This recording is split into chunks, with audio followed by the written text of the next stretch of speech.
The Endless Pain of the Uyghurs, Witness, Oppression, and Hope, by Mehmet Emin Hazret.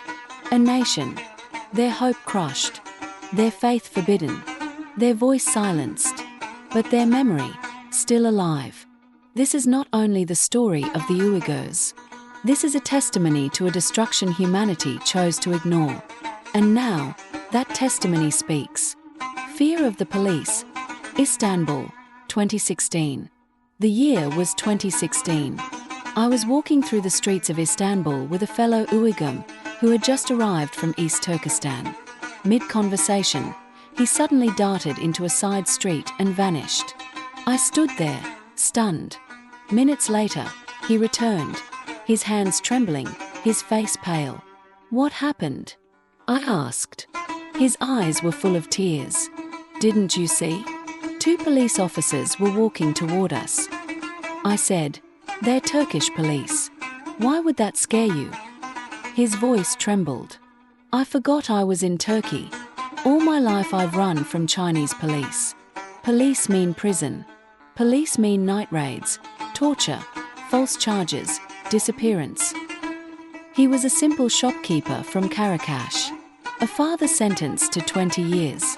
For praying. For sending his child to learn the Quran.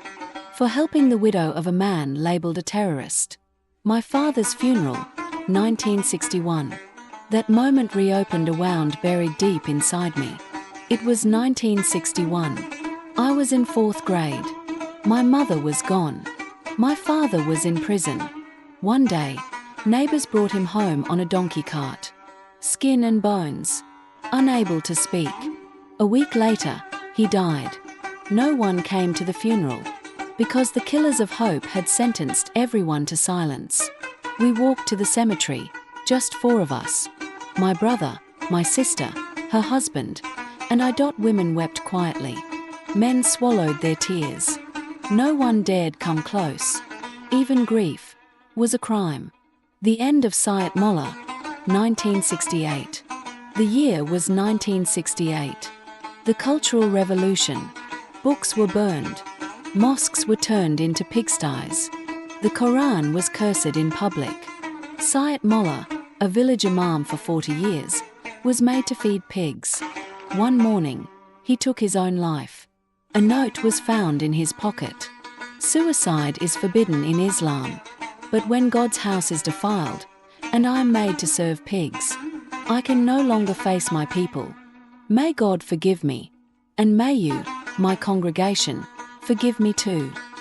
Women cried at his body. Men were silent. Then a Chinese official arrived. He forced Sayit's son, Abdullah, to carry his father's corpse like a sack. He gathered the villagers in the square and forced them to chant, "Death to Sayit Molla." And then he warned, anyone attending his funeral will be severely punished. No one walked with Abdullah as he carried his father's body to the cemetery, because the killers of hope were merciless. My decision to write, 1972. That was the moment I made a vow.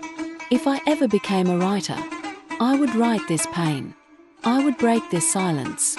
And when universities reopened in 1972, I enrolled in literature, because a pen is the voice of the silenced. Unending oppression. Today, China never grew tired of oppression. The Uyghurs never escaped their pain. Since 2016, a modern genocide has begun. According to UN records, over 8,000 mosques and places of worship have been destroyed in East Turkestan. Millions were sent to concentration camps. Not only China, some Muslim countries joined the silence. Some sold Uyghurs back to China for money. Some arrested them based on lies. And still, Uyghurs are born in fear, live in fear, die in fear. The Museum of the Future. There is a museum of Chinese torture in Ulaanbaatar, Mongolia. One day, we will build such a museum in East Turkestan. A museum that shows the truth of China's cruelty. Even Pharaoh's tyranny came to an end. So will China's. And the endless pain of the Uyghurs will one day give way to the breath of freedom. We believe this, because justice may delay, but it never forgets. If this story touched your heart, share this video. Be the voice of the Uyghurs. Because with every day we stay silent, another nation is buried in darkness. Subscribe, share, never forget.